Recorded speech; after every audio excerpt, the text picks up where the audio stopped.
Welcome back, everyone. This week we're going to talk about graphing data and visualizing data. So in the past few sections we've talked about recognizing patterns, and we've talked about the ideas of linear and exponential growth, and we've talked about determining rates of change. And so in the next few sections we're going to put all these things together, and we're going to talk about how we can look for trends in data and then use those trends to make predictions. The reason that we want to visualize data using graphs is because sometimes when you just look at the numbers, the trends are hard to identify. For example, if you just look at this unemployment data below, you can see the change in unemployment rates for each year, but do you see any trends in the data? We can just kind of see the numbers. It doesn't really look very helpful. If we look at this a different way, and we plot this data on a graph, now we can clearly see the trends that occur across different years. And so we can talk about these trends in different ways, depending on how we want to model them or whether we want to talk about them independently of one another or at the same time. But regardless, it's much easier to identify the trends when you can see it rather than when you're just looking at the numbers. When we look at a graph, graphs have some particular characteristics. For example, this graph has a horizontal axis, which is down here, and a vertical axis, which is over here. The horizontal axis is sometimes called the x-axis, and the vertical axis is sometimes called the y-axis. Notice here that both the y-axis and the x-axis have a scale with the numbers clearly labeled. This provides a space for you to plot each one of these points. And so it's important that you have labels on all of your graphs and that you have a scale on every graph. And you should have a title on your graphs as well. In order to plot points on a graph, we generally use what's known as a rectangular coordinate system, the XY system. You're likely familiar with this from algebra classes and things like that, but we're going to talk about this in a slightly different way in this class. However, the parts of the coordinate system do not change. We have an x-axis and a y-axis, and we are given points x and y that provide us positions on the x-axis and y-axis, and then we can plot those points. The point where the x and y-axis meet has the coordinate 0, 0, and this point in the center is known as the origin. Notice here in this graph that the scale of the x and y-axis are different. So if we want to determine the scale for the x and y-axis, we just need to look at these values here. Here we have a 20, and so this is 1, 2, 3, 4, 5. So 20 divided by 5 would mean that each one of these is 4, 8, 12, and 16. For the y-axis, again, we have 4 places before we get to 50, so this one's a little bit easier, 10, 20, 30, 40, and 50. The negative values also matter, -4, -8, -12, -16, and then -10, -20, -30, and -40. And so now we can plot points on this rectangular coordinate system because we know the scale and where each point will land. So using our rectangular coordinate system, let's plot some of these points. The points 16 and 0 is going to be when the x value is 16 and y is 0. So that would be this point here. This is A. For the point 0 and -10, that's when the x value is 0 and y is -10. So that would be this point here. For C, -8 and -20, well, each one of these is 4, so -8 is the second one. And then -20, each one of these is 10. And so the point x and y, -8 and -20, would be here. And finally, 12 and 35. 4, 8, 12. 35 is halfway between 30 and 40. And so our point would be right here.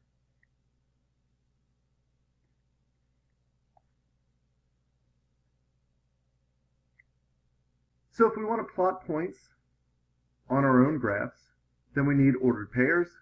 In order to make ordered pairs, we just need the values that we're given for X and Y. So a small plane takes off from a regional airport and we're given its altitude and its flight time. We want the ordered pair X and Y. The flight time is X. The altitude is Y, so this would be the point 0, 0. This would be the point 10 and 4,000. And then so on, 20 and 3,000, 30, 2,000, 40, and then 2,000 again, 50, and then 1,000, and then 60, and 0. So now, let's use the previous example to show how to make this scatter plot in Excel. So I'm going to pause for a moment, switch over to Excel. Okay, so here we are in Excel, and we want to plot this data onto a scatter plot or a line plot. So the first thing that you want to do, which is very important, is you want to make sure that your X value is in the left-hand side or your left-hand column. Y value is the right-hand column. That's just the way that Excel is going to read the graph. Now we want to highlight everything that we have here. We're going to go up to the top and click Insert. Over here we can go to Recommended Charts. You can just go to these dots that you see right here for inserting a scatter plot. If we want just the dots with no line, then we can use just the dots here. If you would like the line to be with it, then we can click here. For this example, we're going to use this particular plot, and then we can add titles to each of the axes. So this is the flight time in minutes,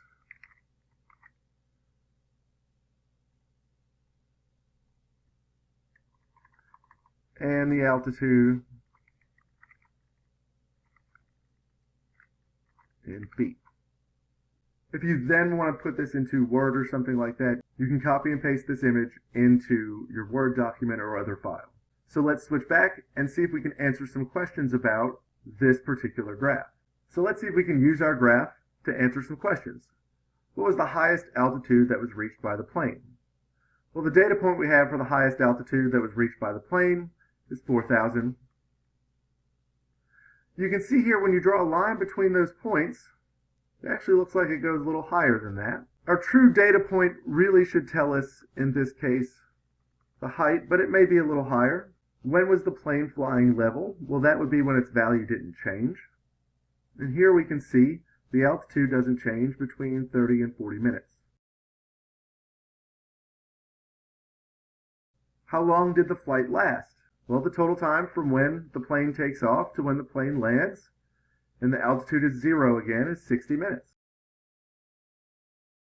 And we can also tell when the altitude was increasing from 0 to 10 seconds, or 10 minutes. And we can tell when it's decreasing from 10 to 30 minutes, and 40 to 60 minutes.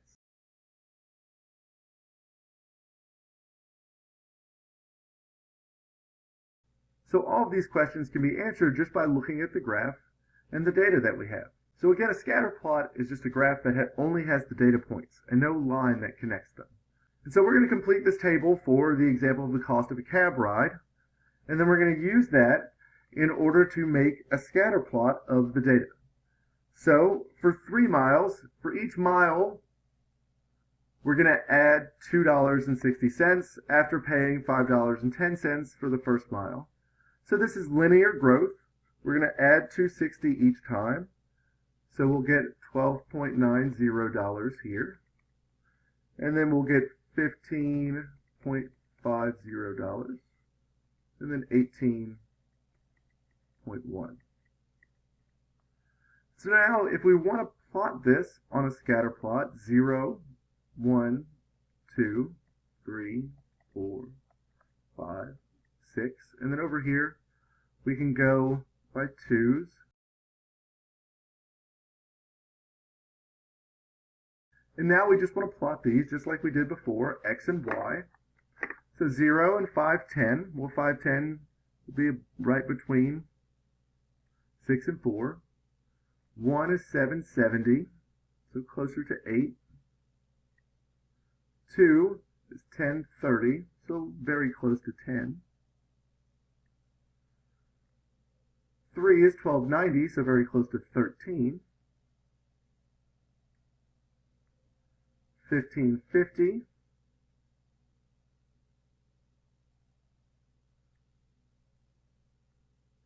And then 1810. And so now we have a scatter plot for our data. And you should be able to see a trend in this data. So what you should have noticed was a linear trend in the data that we just looked at in the previous example. There's some information that we can learn about that data from particular values related to it. For example, the Y-intercept tells us something about the data. The Y-intercept is the point where the graph crosses the Y-axis. So for the previous graph, we can determine the coordinates of the Y-intercept by knowing when x is equal to 0. So when x is equal to 0, y is equal to $5.10. This is our Y-intercept. And the Y-intercept represents the cost of the cab ride initially. It's the fixed cost of the cab ride. It's how much you're going to pay just to get into the cab. And then you pay a certain price for every mile after that. If we choose any of those 2 points on the previous graph, we can calculate a rate of change from those points. And in this case, because the rate of change is related to a line, we call this rate of change the slope of the line. And the slope is just the change in the y value divided by the change in the x value. It's generally represented by the letter m. So from what we know now, let's find the slope of the previous line. We know that we only need 2 points to find the slope of the line. Let's just use 2 points that we have, 1 and $7.70, and then 4 and $15.50. To find the slope, we're going to do the change in y divided by the change in x. And so, x1 and y1, x2 and y2. So 1550 minus 770 divided by 4 minus 1 gives 7.8 divided by 3, or 2.60.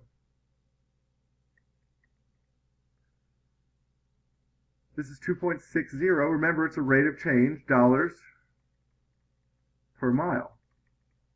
And so the slope of this line tells us the cost per mile of the cab ride.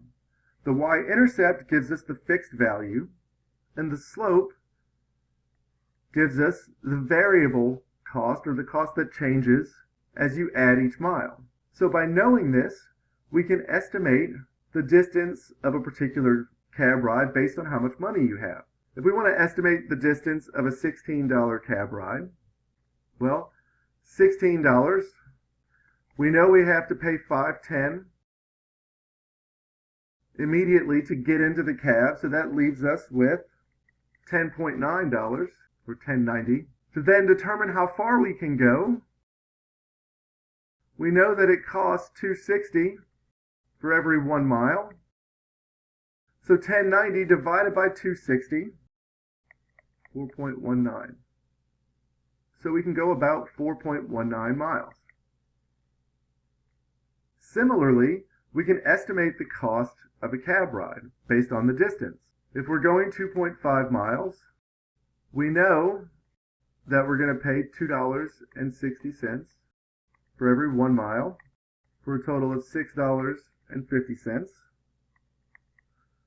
plus the $5.10 just to get in the cab, and it'll cost $11.60 for a 2.5 mile cab ride. The way in which we solved those previous questions and found those answers about how much the car ride would cost or how far you could go if you had a certain amount of money, we did that using a linear equation, a linear representation of this particular data. If we know the y-intercept and we know the slope, we can write an equation that represents the data that we have. What's called the slope-intercept form of a linear equation is just given by this equation y equals mx plus b, where m is the slope and b is the y-coordinate of the y-intercept. It's the y value. It's where it crosses the y-axis. And so if we wanted to write an equation that determines the cost of our cab ride based on the distance that we traveled, well, then the cab ride we're going to say is y. Our slope is $2.60. The distance traveled is x, plus the y-intercept is $5.10.